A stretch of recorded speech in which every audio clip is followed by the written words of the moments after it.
Pandemi COVID-19 berdampak pada melonjaknya angka kekerasan pada perempuan dan anak di Sumatera Selatan. Data dari Dinas Pemberdayaan Perempuan dan Perlindungan Anak Provinsi Sumatera Selatan dari 1 Januari hingga 12 November 2020 terjadi sebanyak 278 kasus. Dalam sejumlah kasus kekerasan pada anak, pelaku mulanya merayu korban anak-anak melalui media sosial. Peningkatan penggunaan internet di masa pandemi oleh anak usia remaja dimanfaatkan pelaku kejahatan. Modus terbaru, pelaku merayu korban melalui media sosial, kemudian melancarkan niat jahatnya. Data dari Dinas Pemberdayaan Perempuan dan Perlindungan Anak Provinsi Sumatera Selatan dari 1 Januari hingga 12 November 2020 terjadi sebanyak 278 kasus. Dari 278 kasus itu, jumlah korban mencapai 316 orang.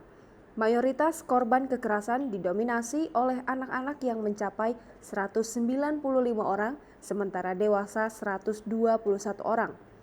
Pelaku ditenggarai memanfaatkan kepolosan anak usia remaja dalam berinteraksi di media sosial.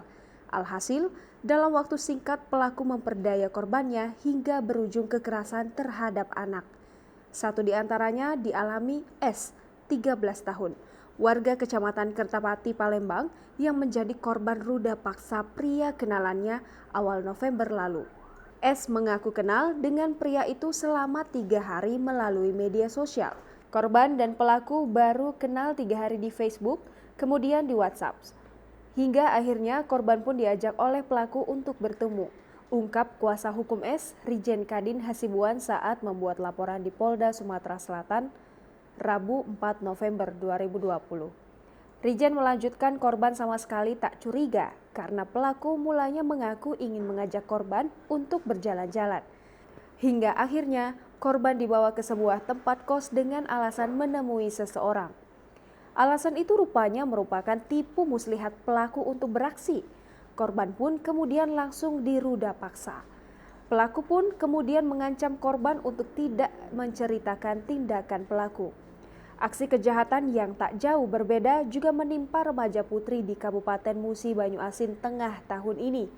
Melati menjadi korban ruda paksa pria kenalannya di Facebook. Remaja yang baru beranjak 16 tahun bahkan diruda paksa oleh pelaku berulang kali. Tak hanya itu, pelaku juga memaksa korban untuk menyediakan sejumlah uang yang diminta. Aksi itu berjalan 3 bulan hingga akhirnya Melati pun melaporkan pelaku ke Polres Musi Banyuasin. Pelaku pun akhirnya ditangkap di kediamannya di Kecamatan Keluang, Kabupaten Musi Banyuasin. Di hadapan polisi, pelaku mengaku saat pertama kali bertemu langsung melakukan ruda paksa terhadap korban. Pelaku pun memaksa korban mengulangi perbuatan itu beberapa kali. Jangan lupa subscribe, share, komen, dan like ya.